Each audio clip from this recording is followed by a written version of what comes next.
Hi, welcome to the physics side. This is Neha Dashora. Hello everyone, आज के video में हम law of reflection prove करेंगे but by using Huygens principal.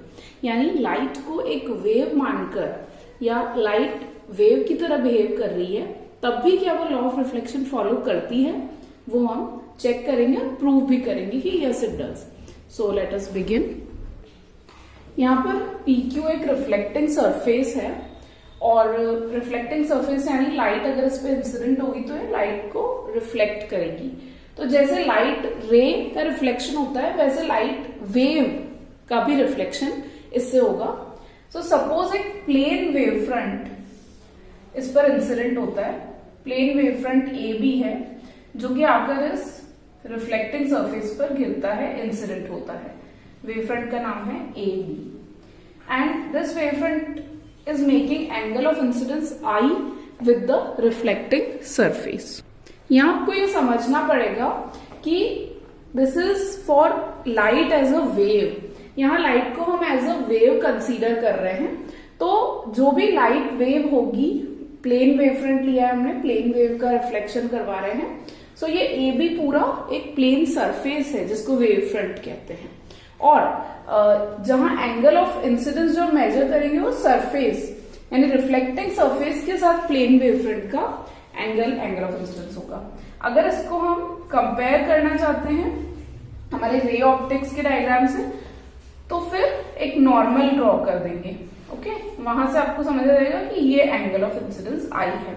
लेकिन because यहाँ reflection of wave front हो रहा है तो एंगल वेव फ्रंट और रिफ्लेक्टिंग सरफेस के बीच का कंसिडर करेंगे, हालांकि ये दोनों एंगल सेम है।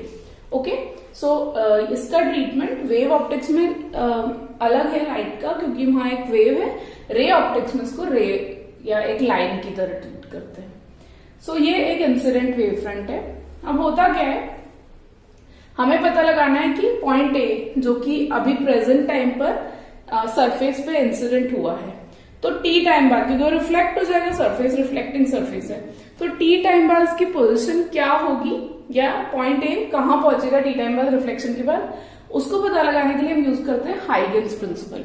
और हाइगेंस प्रिंसिपल के अकॉर्डिंग, जैसे कि हमने पिछले वीडियो में देखा है, हाइगेंस प्रिंसिपल के अकॉर्डिंग हमको इस पॉइंट, जिस पॉइंट की फ्यूचर पोजिशन पता लगानी है, उस पॉइंट से VT रेडियस की आर्क बनानी होती है। सो हम क्या कर रहे हैं, VT रेडियस की एक आर्क बनाते हैं और उस आर्क का, ये VT रेडियस की आर्क बनाई है हमने, ओके, और इस आर्क का टेंजेंट ड्रॉ कर देते हैं लाइक दिस। सो हम देखते हैं कि ये टेंजेंट सरफेस से जाकर मिलता है at some point E। Okay, so tangent draw कर दिया, वो ही मेथड है, वही टेक्निक हमने यूज की है जो हाइगेंस प्रिंसिपल में हमको बताया है। ठीक है, and this is what we get. अभी हम अगर देखते हैं तो व्हाट वी सी इज कि जो पॉइंट B, जो जब हमारा A पॉइंट सरफेस पे स्ट्राइक हुआ तो पॉइंट B था, तो T टाइम के बाद उसने भी VT डिस्टेंस कवर किया और वो B से E तक आ गया है। तो जितनी देर में पॉइंट A C तक पहुंचा है VT डिस्टेंस कवर करके, उतनी देर में पॉइंट B E तक पहुंच गया है सेम डिस्टेंस VT कवर करके। सो इस डायग्राम में AC and BE both are equal to VT। ऐसा इसलिए है, ये तो हमने हाइगेंस प्रिंसिपल से फाइंड किया है, लेकिन हमने देखा कि तब तक B की पोजीशन E पे पहुंच गई थी।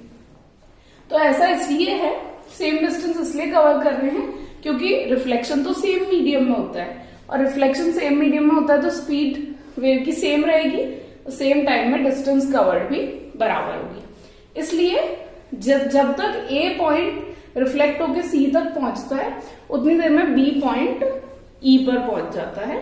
सो हमें मिलता है फ्यूचर या forward wave front, reflected wave front भी कह सकते हैं उसको, वो है CE। तो AB इंसिडेंट वेव फ्रंट था, incident wave front, and CE is the reflected wave front. इस तरह से हाइगेंस प्रिंसिपल का यूज करके एक इंसिडेंट प्लेन वेव फ्रंट का रिफ्लेक्टेड वेव फ्रंट डिटरमाइन कर सकते हैं और अभी हम प्रूफ करते हैं कि ये लॉ ऑफ रिफ्लेक्शन फॉलो करता है या नहीं। तो यहाँ हमको दो ट्रायंगल्स दिख रहे हैं, ACE और ABE। ट्रायंगल ACE और ABE को कंपेयर करेंगे। आप देखो जैसे कि मैंने बताया दोनों के एक एक साइड ये परपेंडिकुलर्स ही हैं, तो दोनों के angle B and angle C बराबर है क्योंकि दोनों 90 डिग्री हैं। एक एंगल दोनों का सेम हो गया। फिर दोनों के एक एक साइड्स करस्पॉन्डिंग साइड पे बराबर है क्योंकि दोनों ही साइड्स पहले ही बता दिया VT के बराबर है। तो AC is equal to BE is equal to VT। Then ये जो साइड AE है दोनों की कॉमन साइड है, कॉमन बेस है दोनों का, तो AE is equal to AE which is a common side. तो हम क्या देखते हैं 1, 2 और 3 तीन कंडीशन, साइड एंगल साइड है ना, साइड एंगल साइड से ये दोनों ट्रायंगल कॉन्ग्रुएंट हो जाते हैं। और जब दो ट्रायंगल कॉन्ग्रुएंट हैं तो उनके जो बेस एंगल्स हैं वो भी बराबर होंगे। इसका मतलब angle I is equal to angle R। यहाँ एंगल R क्या है, जो reflected wave front surface, reflecting surface के साथ एंगल बना रहा है। जैसे इंसिडेंट वेव फ्रंट का एंगल ऑफ इंसिडेंस था, वैसे रिफ्लेक्टेड वेव फ्रंट का एंगल ऑफ रिफ्लेक्शन है। तो हमने प्रूव कर दिया है कॉन्ग्रुएंट प्रूव करके दो ट्रायंगल क्योंकि एंगल I और एंगल R इक्वल होंगे, ठीक है। और अगर रे ऑप्टिक्स के टर्म्स में देखना चाहे तो ये एंगल R होगा। यहां से भी हमें पता चल रहा है कि दोनों सेम है। सो हमने ये प्रूव किया that light as a wave भी लॉ ऑफ रिफ्लेक्शन फॉलो करती है, और ये हमने प्रूव किया by using the Huygens principle. That's all for today. Thank you. Thank you for watching. Please don't forget to subscribe.